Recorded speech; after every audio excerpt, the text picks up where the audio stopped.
Hello and welcome to Credit Versio's Q&A Wednesday live for March 9th. I'm your host, David Michalek. I'm a consumer credit expert with nearly 10 years of experience, and I've conducted over 10,000 one-on-one credit consultations, which have resulted in over 1 million disputes and tens of thousands of inaccurate accounts being deleted from credit reports. And I'm very much looking forward to sharing with you what I've learned over those years in our live weekly Q&A calls that we do every Wednesday, on both our Facebook and YouTube channel at 6 p.m. Eastern Time.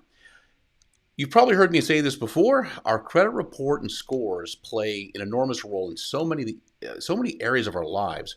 Our insurance companies, landlord, mortgage broker, banks, even our employers are looking at our credit report for really one big reason: to see how we honor our obligations.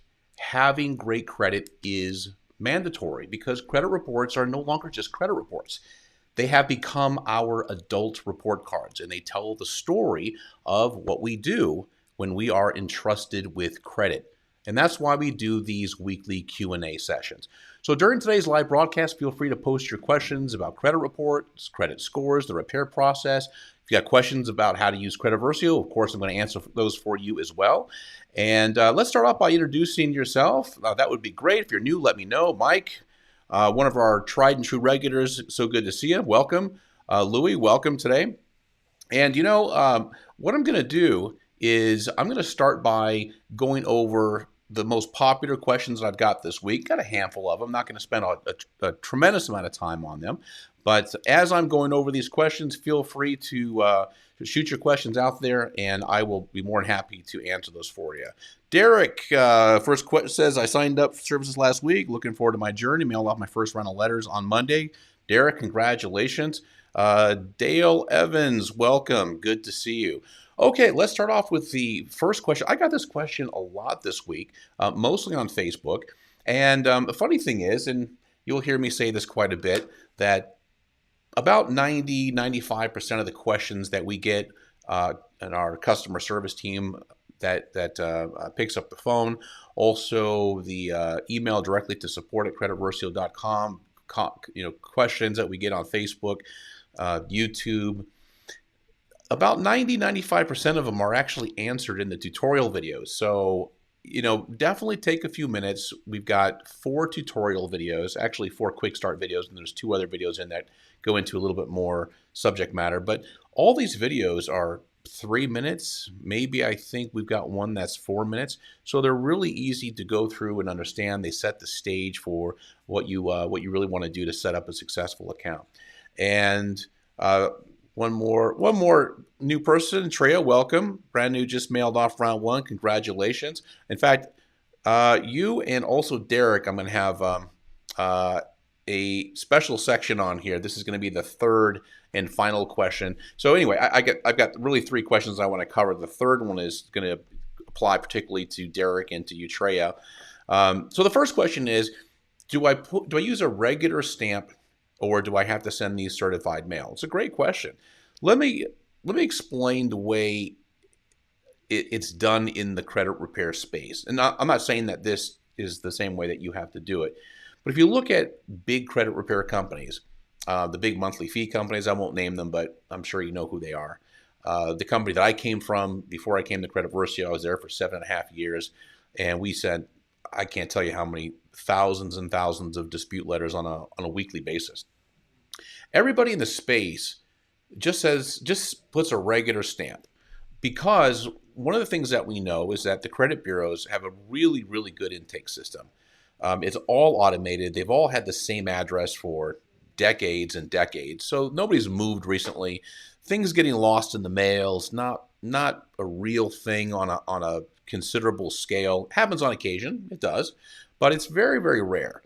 So a regular stamp is fine. It's one of the things that I put in the tutorial videos and the quick start videos is just put a regular stamp on it. That's okay. The only time that there are serious exceptions to that rule is maybe you're not getting any headway. You know that something on your credit report is completely wrong. They're not replying. They're not doing what they're supposed to be. It's not getting fixed. And it looks like you might have to escalate to an attorney. And by the way, this is a really important thing for you to know watching. It happens. Just because you dispute something doesn't mean it's going to come off. Even when it should, even when it's a clear violation, even when like I was chatting with somebody today on Facebook, somebody that had come back around, used Credit Versio maybe about a year ago or so, and then a T-Mobile bill showed up on her credit report, not hers at all. She's like, this is not mine, not my number, not even sure where it came from. It happens. So what she's going to do, this is a great scenario, is she's going to send that regular stamp, but if it's still there the next month, she might have to send it certified. And if it's still not deleted, in the extremely unlikely event it's not deleted, that's when a consumer protection attorney might need to come in. And it does happen. We know a lot of them. In fact, my partner David and my other 2 partners have been in the legal space for many, many years. So we see how many uh, accounts that get disputed that don't get corrected that need some kind of legal intervention.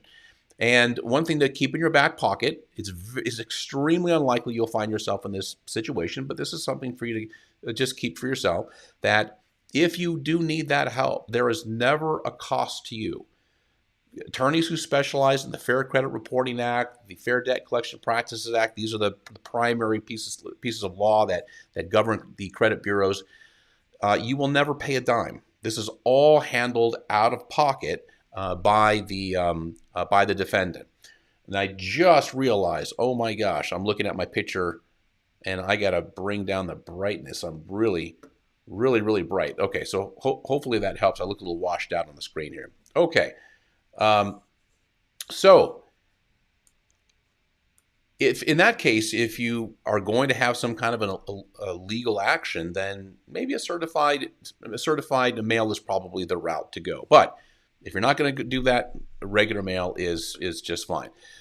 Okay, Ruben. Oh, Deji is back. Good to see you. On my second round, I only got one of my collections deleted from the first round. Great. Listen, make sure that this is in fact, I saw this post a couple of times. I typically don't address these because these are things that are clearly explained in the quick start video. So Ruben, I'll direct this one towards you.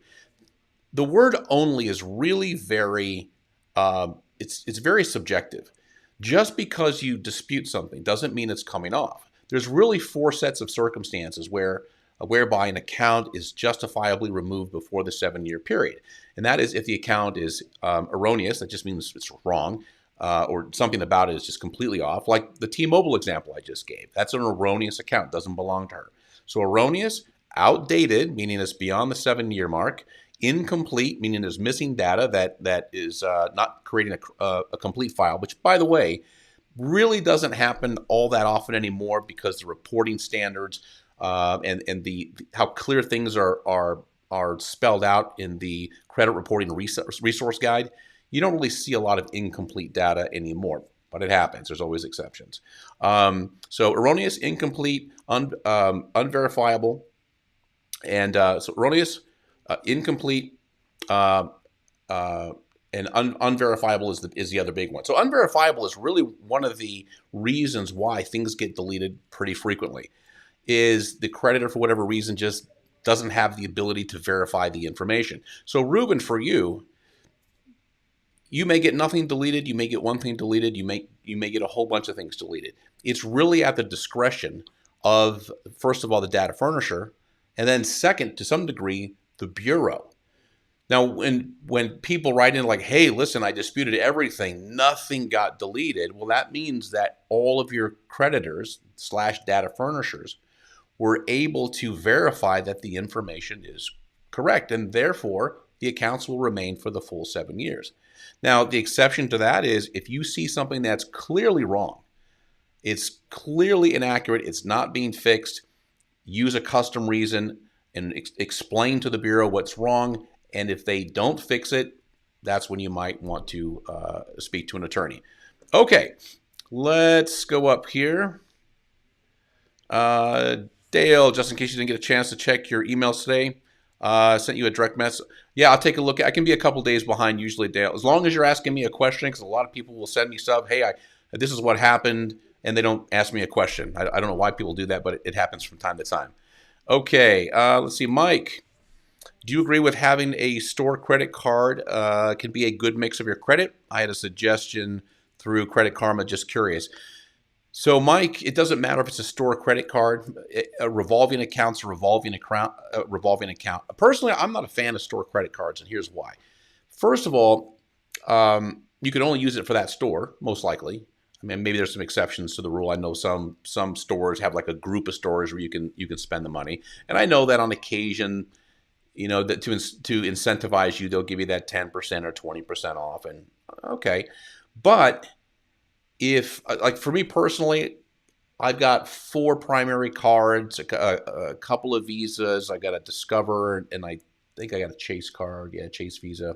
Anyway, I just use my Citi card. And I have the other ones for backup if I need to. But I put everything on one card because that's the one that I get the most rewards. I don't like having a whole bunch of other cards simply because I don't need them. There's not really much of a benefit to me to have any store cards personally. I'm not really one to get reeled into the 10 or 20% discount because now I got to think of two things. One, I got to think of the inquiry, which I don't worry about that much, to be honest with you.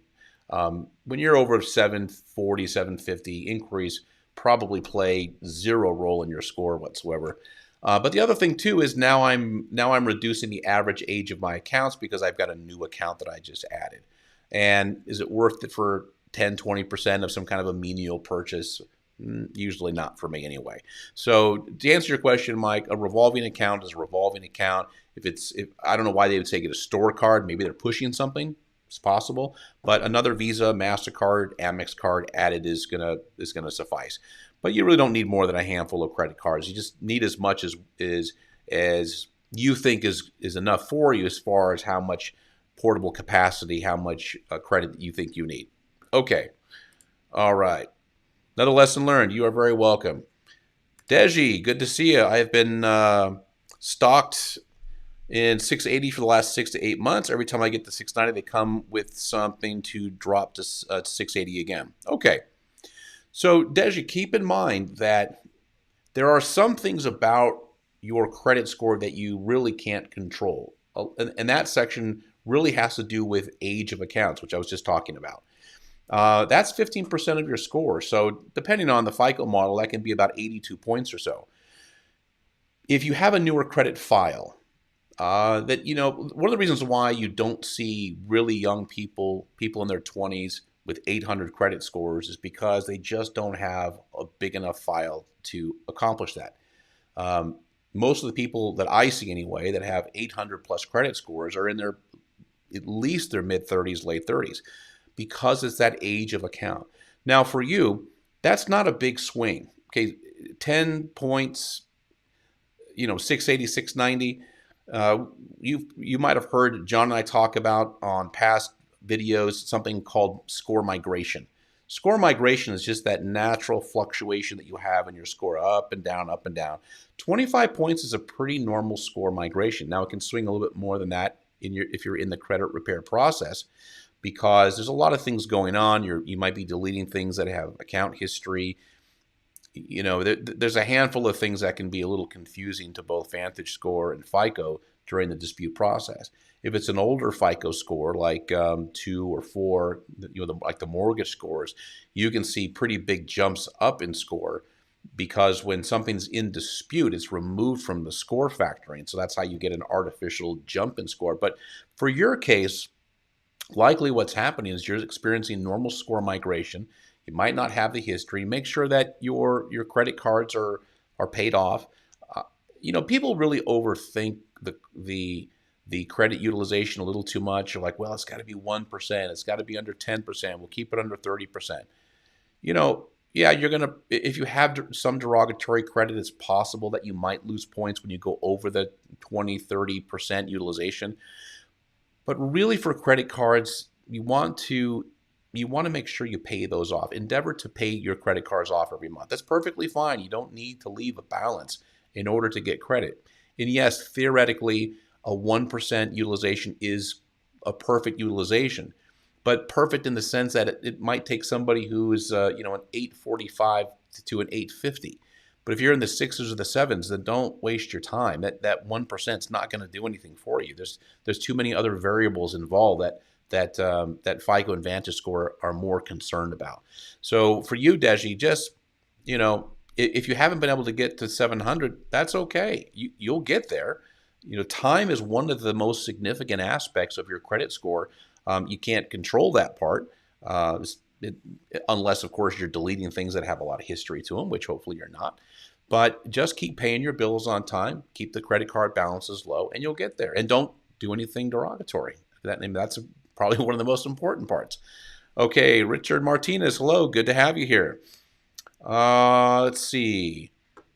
How many trade lines do you recommend to have? As many as you need, Richard. There's no, again, this goes into what I was just saying a second ago, that people really overthink things. Really what a good mix of credit is this: an installment loan, and a couple of a couple of revolving. I mean, that's perfectly fine.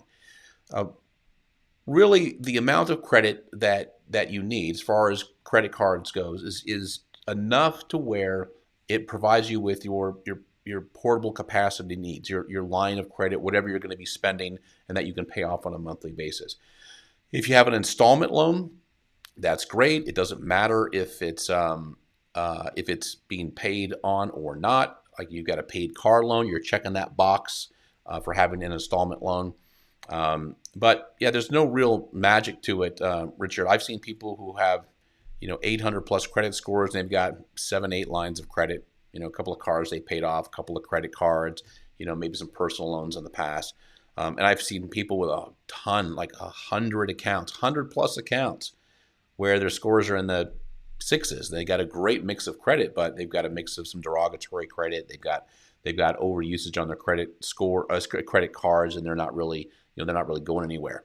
So hope that answers your question there. Al Mustafa, good to see you again from Arizona. All right, very good. All right, so let's go back to, so I talked about what do you want to put on your envelope, a regular stamp, certified mail. I think we answered that one. Okay, now here's the next one that's really important. Should you go with the suggested reason or a custom reason? So let me show you what I'm talking about. Let me bring up this image here. Oh, that's not it. Hold on one second. Here we go, right here. When you're in the dispute process, when you select the accounts you want to dispute, you check that box or you tap it, and then you go over to the next screen that requests that you add a dispute reason. So one of the things you're going to see here is you're going to see the suggested reason. Now, look at the drop-down menu on, see, am I pointing the right way? This way right here. Oh, okay, well, it's a little difficult to do that for me. I'm not that coordinated.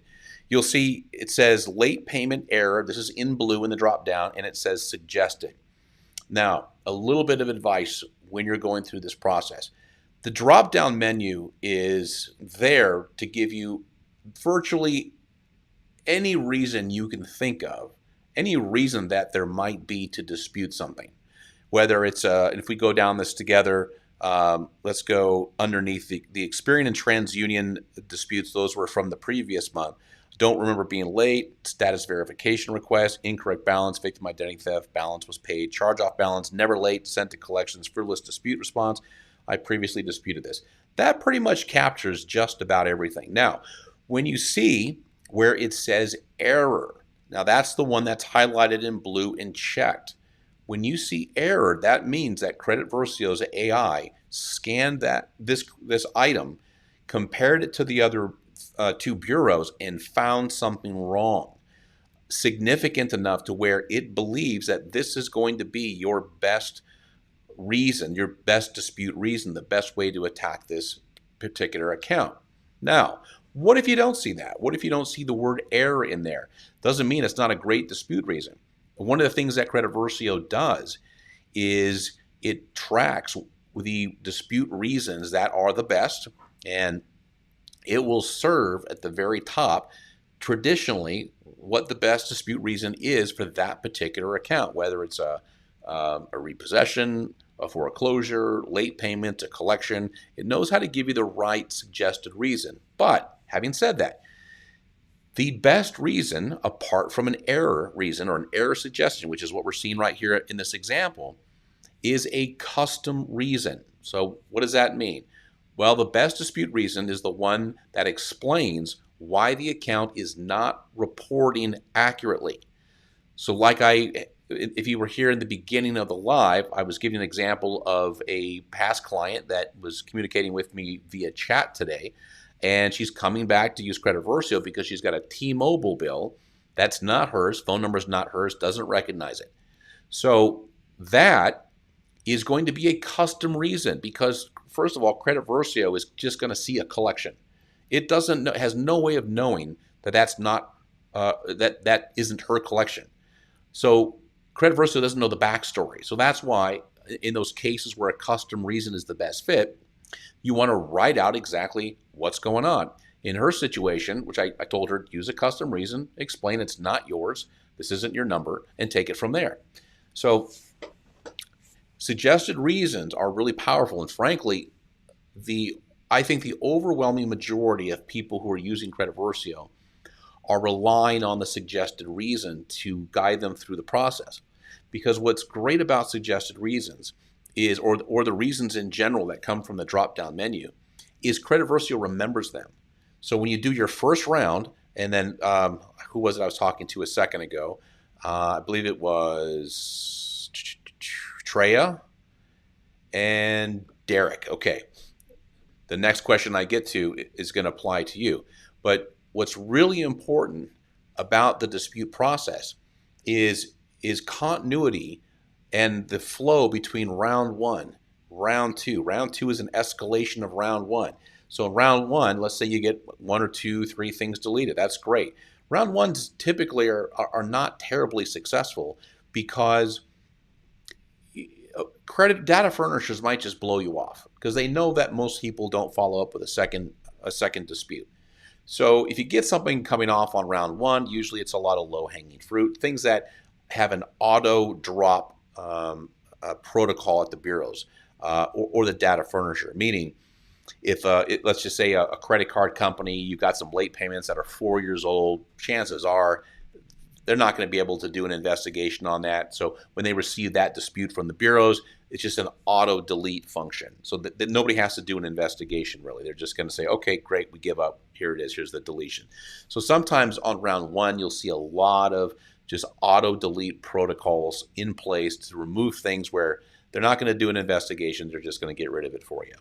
But when that doesn't happen, that's when you escalate to round two. Now, Credit Versio, when it brings in that second credit report, it's going to look back in time and go, okay, what dispute reason was used for this account? Okay, let's compare these two accounts now from last month to this month. Have they changed at all?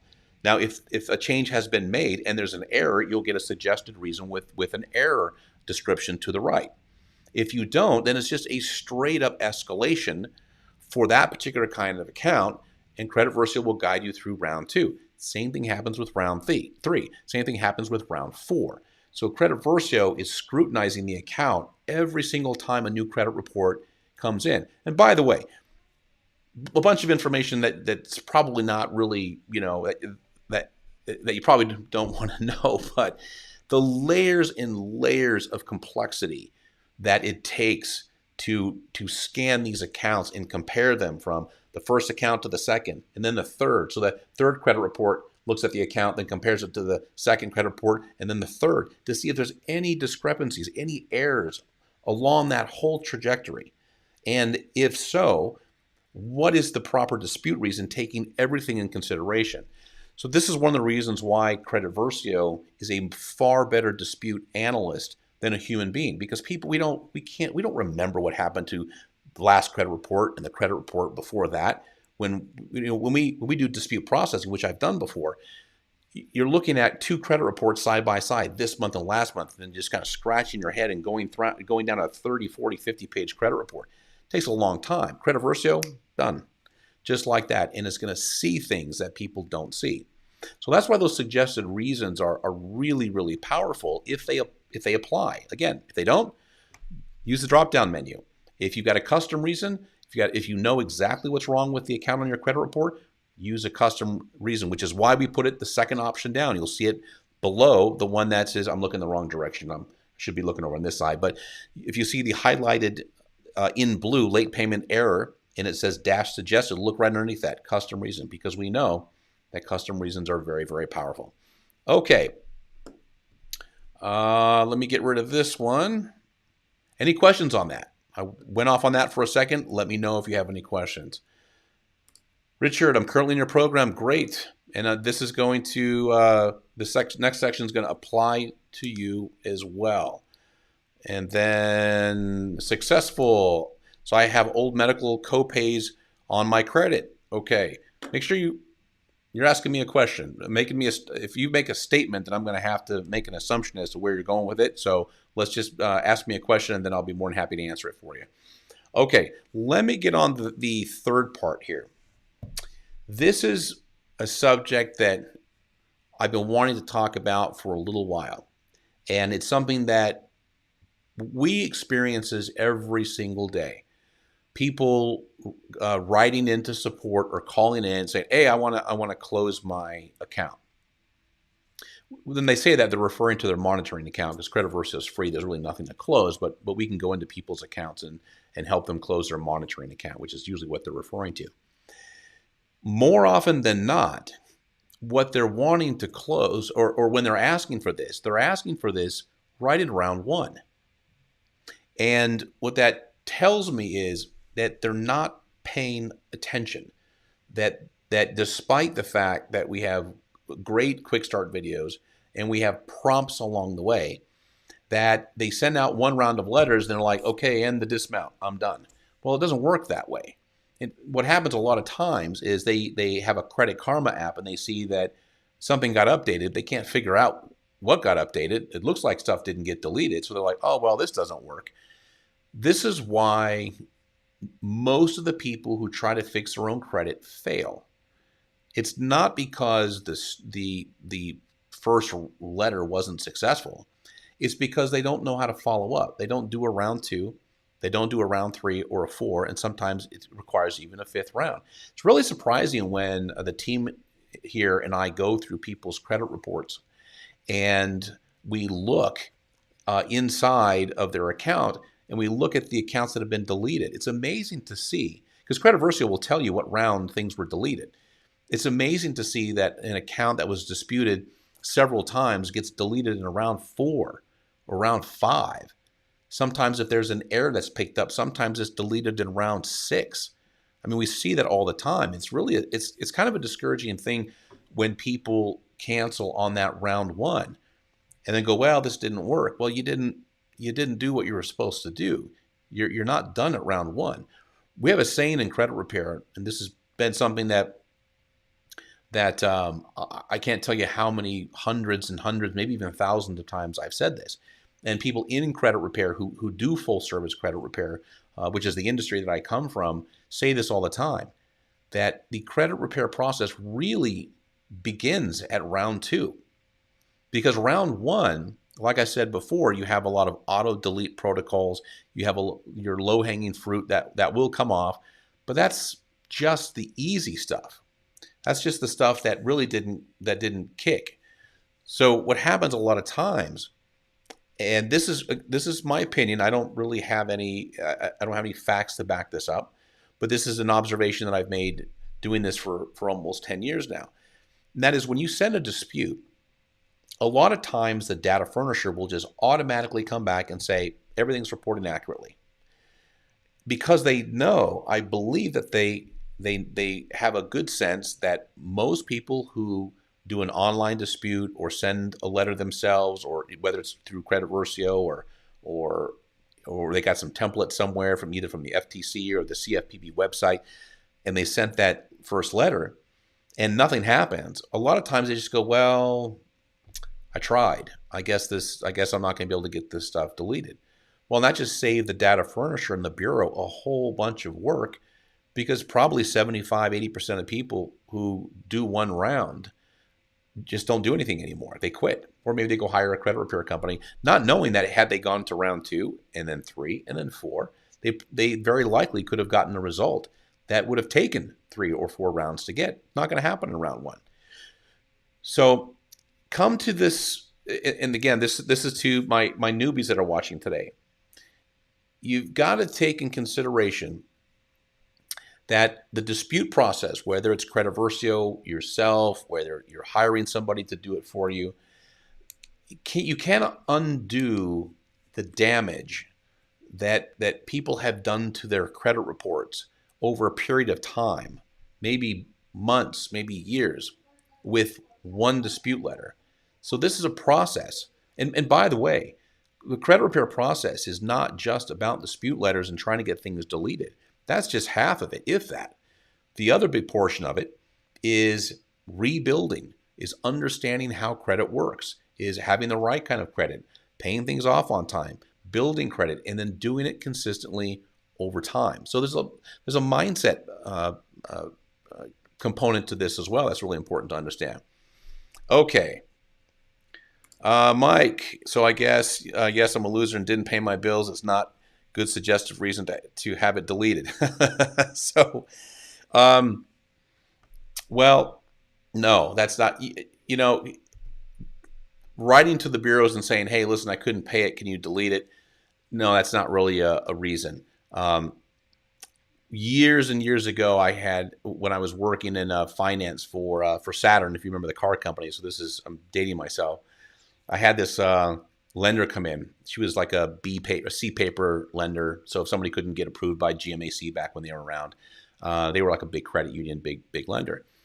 And I remember I had this couple that I got into a car. They had some credit problems, but things were coming around. They were doing okay. And I remember her name was Aida. And I remember telling them, like, listen, this couple's great. They got da da da da da. This is how they're getting everything fixed. And she's like, hold on. No bank's a story bank.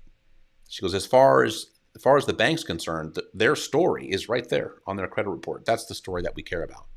And this was probably 20 years ago. And man, I remember it really well. I'm like, wow, that makes sense. So to go back to your comment, Mike, which is very entertaining. The only reason for things to get deleted from a credit report is if it's erroneous, outdated, incomplete, or unverifiable. It's those four. Anything apart from that is really not a relevant component to the credit report as far as the bureaus are concerned. So the suggested reason is really you're never going to see a suggested reason saying, hey, can you do me a solid and delete this because I just really couldn't pay it. Now, let me qualify that one a little bit because to some degree, sometimes a letter, if you sent a letter to them, I forgot what it's called. Hold on one second. A goodwill letter. You can tell it's getting towards the end of the day for me. Now, a goodwill letter might do that, but you're going to send those directly to the creditor themselves, and that's an entirely different story. And those are used under very, very special circumstances, and a lot of times they don't work. But if you want to know about that, just ask me, and I'll be more than happy to talk about it. Okay. Louis, using Credit Versios, jumped my score from 620 to 761. Wow, that is fantastic. So, one thing that if I were to look at Louis' account, I can promise you I would see something along these lines. I'm going to see some stuff that got deleted, but I'm also going to see some good credit. So, and I'm going to see that Louis, excuse me, has made really good decisions. You don't get a 761 credit score in a couple of months or a few months up from 620. I mean, we're talking about what, 141 point jump. I see that. I see it all the time, but it's always the same story. It's existing good credit and probably some great history. So, and then you have a gap, you have a space, not a gap necessarily, but you have a moment in time where something derogatory happened, late payments, collection, whatever it was. And then some rebuilding of good credit. And what happened probably with Louis, forgive me, Louis, I think it's Louis. What happened is the dispute process helped to remove some of the bulk of that negative credit that was sandwiched in between good decisions and good history and current good decisions and good history. So when you see that massive jump in score, almost always that's the scenario. Okay, Dale says, David, you're correct. People need to know the score is one part of the battle. You also have to fix your credit profile as well. Yeah. In fact, Dale, another way to say it would be it's a mindset thing. It's really understanding the scope of what a credit report is. It's funny because what a credit report does today is so different than what it was 10 years ago. It used to just be this document like, hey, I want to go get a JCPenney card, or I'm going to get a car, or I'm going to buy a home. So you got to look at my credit report. Now it's a lot more than that because so many of our financial decisions can end up on our credit reports. You got an unpaid parking ticket or an unpaid speeding ticket. The county can add that to your credit report. That's kind of an indicting event that takes place if you're looking at your credit report. It's like, oh man, this guy right here didn't pay his parking ticket, didn't pay his speeding ticket. Child support ends up there. We don't even need to get into the story of, I mean, that's a contentious subject right there. But the fact that that can end up on a credit report, and it's unmistakable. You can tell it's child support. It says it right there. I mean, talk about an uncomfortable thing to have. I got a really good friend of mine, very successful guy, child support taken care of. I mean, he didn't run from it. He paid it. He was there, but it ended up on his credit report. I mean, eventually got it deleted because it wasn't supposed to be there. But man, I mean, the damage that can do. So credit reports are far more than just a little document that tells people how we paid our bills. It tells people how we value financial responsibility to a certain degree, to a large enough degree to where employers look at credit reports. About 71% of employers look at credit reports before hiring or promoting. Now, they don't see scores. Let's make sure we understand that. But they do see the data. And from the data, they can tell, who is this person? Okay, do they honor their word? Do they not honor their word? And they look at collections. I can't tell you how many consultations I've done with people who worked at the Department of Justice, the FBI, the CIA. You know, you're looking at their credit report in the PII section. That's a personally identifying information. It's the top of your credit report where it shows your employment history. You'll see Central Intelligence Agency, Langley, Virginia. I mean, a lot of those. I've done a lot of those. And the reason why they're calling, probably from outside their office, sometimes in the stairwell. I've had that call before, and they're like, "Yeah, I don't want anybody here that I'm, having this conversation with credit repair. But here's what's coming up. I'm getting ready to do a security check for a promotion, and they have to do an investigation, and I don't want them to see these, paid collections that I've got on my credit report." So, government, anything with the security, a security pass. And also, if you're applying for a job that pays over $75,000 a year, chances are your employer is going to look at the credit report. Really sobering. So, Dale, good point. It's a mindset thing too, where we have to really consider everything that we're doing in life that has any kind of a financial touch to it, that if we mishandle it, it could end up on our credit report. A big one that I see a lot are utility bills. And when I spent years and years and years doing consultations and walking people through the repair process and looking at their credit reports and doing a consultation, I would ask them, like, "Hey, you got this $45, $45 Sprint bill. What's that about?" Like, "Well, I closed my account and they sent me a bill and I just didn't think it was right." It's the principle of it thing.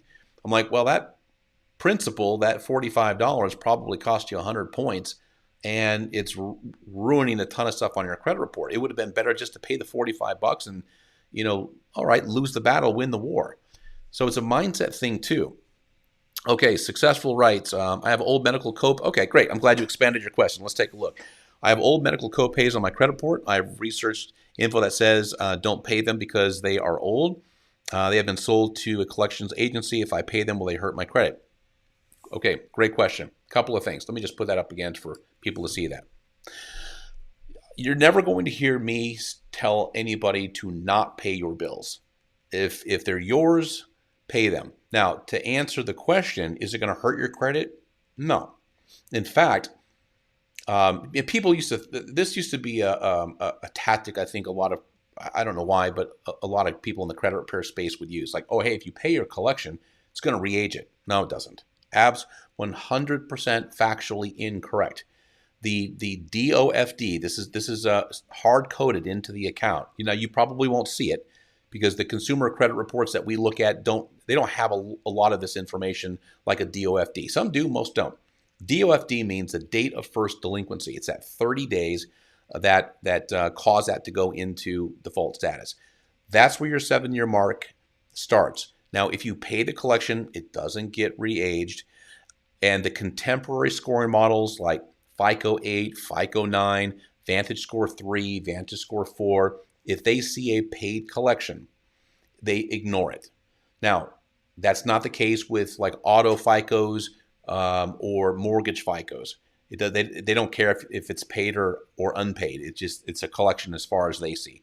They are antiquated scoring models. Unfortunately, they don't ignore paid collections. But so successful. Let me Let me dive into that a little bit more. Having said all that, here's a little bit of a twist. What I do recommend doing is, and this is your legal right, you still want to dispute it. Here's why. Under the FDCPA, this is the Fair Debt Collection Practices Act, a collection company, third-party collection company, has to prove they have a legal right to collect. They have to show a chain of ownership of that account. And what they'll do is one of two things. Either they'll send you a document saying, yes, on behalf of such and such hospital, we are entitled to collect the debt, so on and so forth. It'll be a very official looking document. You'll know it when you see it. But if they don't, if they bought that debt off of a spreadsheet, which that's how a lot of collection debt is bought and sold, just off spreadsheets, they might not have that documentation, in which case they have to remove that and they can no longer collect it from you. Now, here's why I recommend that you do that.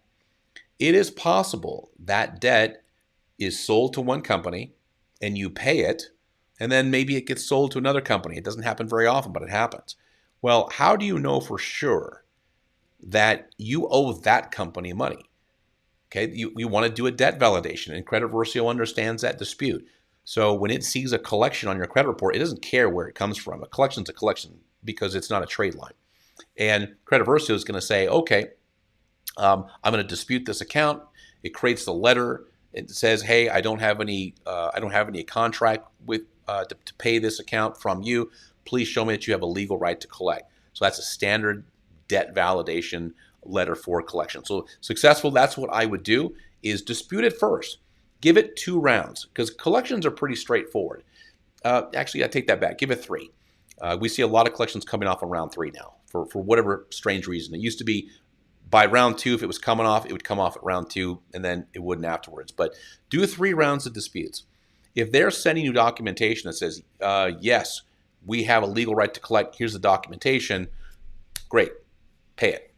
Pay it if you can pay it, settle it, try to settle it for less, and then you might ask them, hey, listen, I'll pay this for X amount of dollars, but beforehand, I need you to give me in writing that you're going to delete it from the bureaus. Now, don't expect them to do that. They're not supposed to. In fact, it's right there in what's called the Credit Reporting Resource Guide. This comes from the CDIA. This is the playbook for how everybody has to report data. It says in there very, very emphatically that you are not to remove derogatory information in exchange for payment. Now, do collection companies do that? It's a thing. Yeah, a lot of them do that. But if they don't get too stressed out about it. Dispute first. Fingers crossed it comes off.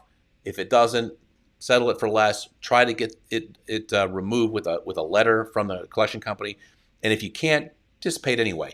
Paying a debt is just a load off of the stressor. The nice thing that paying a debt that remains does is it ends that potentially adversarial relationship with the collection company. If it's a considerable dollar amount that's owed, I mean, they can sue. They can, that's a scary situation. I've seen that happen a lot to people, and you don't want to get sued. You don't want to get a judgment against you, and now they can levy your bank accounts and they can garnish your wages. It's not a happy life there. Okay, Mike. On a lighter note, maybe you can make the videos you have mandatory before you're able to proceed with Versio. Just a thought. Yeah. We decided against that, but we are going to do, Mike, is we're going to put like a little red dot up in the corner, letting people know that there's something to do. That's going to come in the next update with Versio. We're still working on that, but yeah, good point. I mean, we have thought about that. I like the idea of before somebody starts to create their dispute, saying a pop-up saying, I don't like pop-ups, but something that grabs their attention, saying, hey, you know what? Before you do this, be sure to take a couple minutes and watch your quick start videos. But thanks for the suggestion there. Yeah, exactly. That's what Versio recommended, not contracted. Very good. So give it a try. A lot of people ask, well, David, is it easy to remove collections? Is it easy to remove? I just got this the other day. It's like, hey, I've got this kind of an account. Is that easy to remove? Well, there's really no such thing. It's not whether or not it's easy or hard. Is the account in compliance or not in compliance?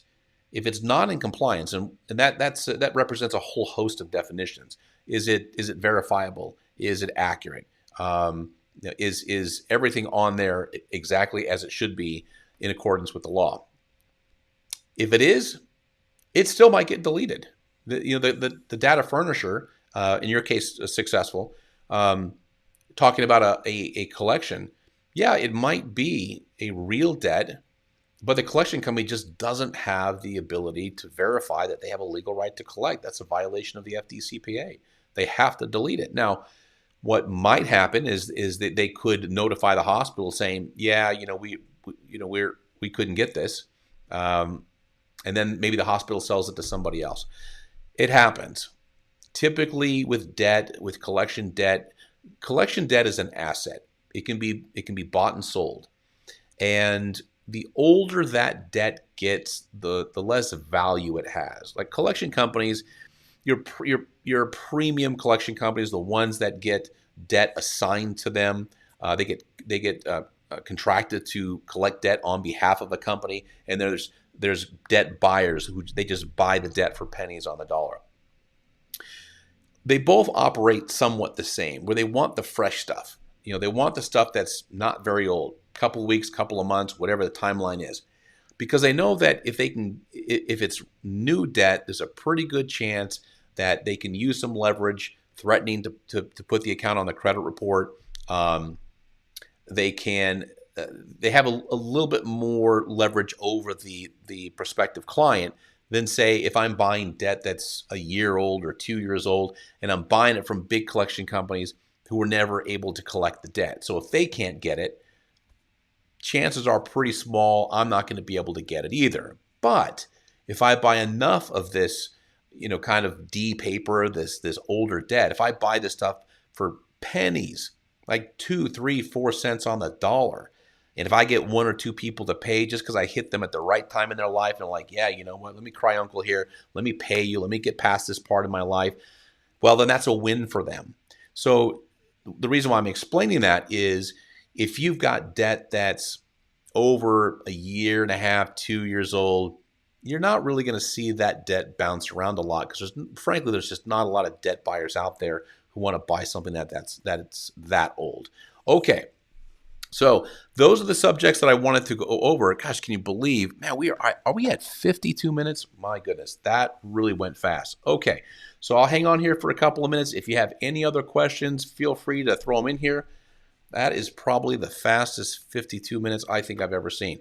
Usually it goes fast when I've got John Olsheimer on with me, but that went really fast today. So great questions from everybody. Really, really good questions. I appreciate that. All right. So going once, going twice. Oh, we got Jasmine. Let's see. Hi, David. Once an account in collections has been deleted, is it possible for that same account to be re-added back to the credit report? So, Jasmine, I hope maybe you didn't catch what I was talking about a second ago. If you did, let me just break this down a little bit more. It's not going to be re-added by the same company. When things get re-added to credit reports, first of all, it's very rare that things are reinserted, re-added. There's a little bit of a difference, but I won't get into that right now. But as far as collections go, when we see things popping up on collections that are re-added, let's just use that terminology. Typically, it's the same original creditor. Let me give you an example. Let's say it's let's just take this let's say it's Verizon. Okay, let's say it's a Verizon bill. Verizon sells it to Midland Funding, and you dispute it and you get it deleted. Well, Verizon probably gets that bill back, or Midland sells it to, let's say, LVNV. So it gets deleted by Midland, and then maybe 2, 3, 4 months later, it gets sold to LVNV. That's how things come up. But again, like I said a second ago, you don't see that happening very often when the debt gets a little bit older. Now, here's some encouraging news. One great thing about Versio, one of the many great things about it, is if you have, let's just say round one, let's use this same Verizon as an example. If this collection account from Verizon is deleted in round one, and then you have a round two and a round three, and then let's say round four, that collection, that Verizon that was deleted from Midland Funding is sold to LVNV, and then it pops back up on your credit report at round 4. Credit Versio, remember I said earlier, if you were on, Jasmine, that every time a new credit report comes in, Credit Versio goes back and looks at the previous report, the next one, the one older than that, the one older than that, looking for changes in every account. So what happens is that new collection, let's just say it's from LVNV, for Verizon, pops up on your credit report. Credit Versio is going to look back and it's going to go, oh, hey, this collection right here was once owned by Midland and it was deleted, because we have certain data inside every file that lets us know where the account came from. So Credit Versio is going to say, oh, I recognize this Verizon account because a lot of the data is the same, even though it's now held with a different collection company. And Credit Versio will give you a dispute reason that says, hey, listen, I disputed this back in, and it'll give the date. It was at one time with Midland Funding. Now it was deleted because it was never verified to be accurate, and now you're putting it back on under LVNV. I mean, that is a slick process. That's one of the things, personally, that I am really, really proud about the Credit Versio functionality. That AI is phenomenal, because I know, as doing dispute processing and having a 25-person dispute processing team, I know that my team wouldn't catch that, because they're not looking at this month's credit report and the credit report from 4 months ago. It's too much data. So Jasmine, hope that answers your question. In the unlikely event it comes back, if you still have your Credit Versio account, it'll catch it and it'll create one heck of a dispute reason for you. Okay, I'm going to take Dale's question, and we're going to wrap it up. Is there any reason you can think of that a creditor will keep on reporting a 30-day late payment after years? I'm not sure what you mean, Dale. Are you saying that? Well, it's going to stay on there. If you look at your credit report, if you're talking about, let's just say you had a 30-day late 2 years ago, then yeah, it'll stay on there. I'm not sure if that's exactly what you're asking me. The only time a 30-day late payment continues to stay on is if you're continuing to make 30-day late payments. But a 30-day late payment is a moment in time. It's for that billing period. And then hopefully you get caught up, and then that 30-day late just gets older and older and older. But they're not going to put, unless you're reading the, like the worst status section where it says 30-day late, well, that will always stay there, but it doesn't mean you're currently 30 days late. Okay, I hope I got that right. Timothy, hey, thanks for joining us. Good to see you. And Mike, see you next week. David, yes, I think next week I will have on with me John Olsheimer. Yeah, it was one time 4 years ago. Yeah, so if you have a credit report, Dale, like a smart credit report, I think Identity IQ might have this. A lot of credit reports do. They have a 7-year history section. So you'll see 24 months, a 2-year history in blocks. And then beneath that, it'll tell you your 30, 60, 90-day lates. And when you have them, it'll just give you a numeric, a number down there, how many times it was late and when it was late. So yeah, if it's one time 4 years ago, it's still going to show that. But don't worry about it. Late payments. I mean, Dale, you recovered from that late payment probably 2 years ago. Okay, it's part of your history, but doesn't mean it's necessarily hurting you now. The more time you separate or you put between you and derogatory credit, the better things get. So I wouldn't worry about a 4-year-old late payment as long as you're doing other things right. But even if you aren't, 4 years is a long time ago. For a 30-day late, which by the way is referred to as a minor derogatory, 30 days, 60 days, minor derogatories don't do much to you, and it's easy to recover from. 90-day is a major derogatory. That's a different conversation altogether. Okay, and still, 4 years old probably wouldn't hurt you at all. Okay, thank you so much for joining me today. Gone a little bit over than what we normally do. I will be back here next week, Wednesday, 6 p.m. Eastern Time on Facebook and YouTube, and I'll have John Olsheimer with me, and I look forward to seeing you then. Thank you so much for joining me today. Thanks for the great questions, and we'll talk to you soon.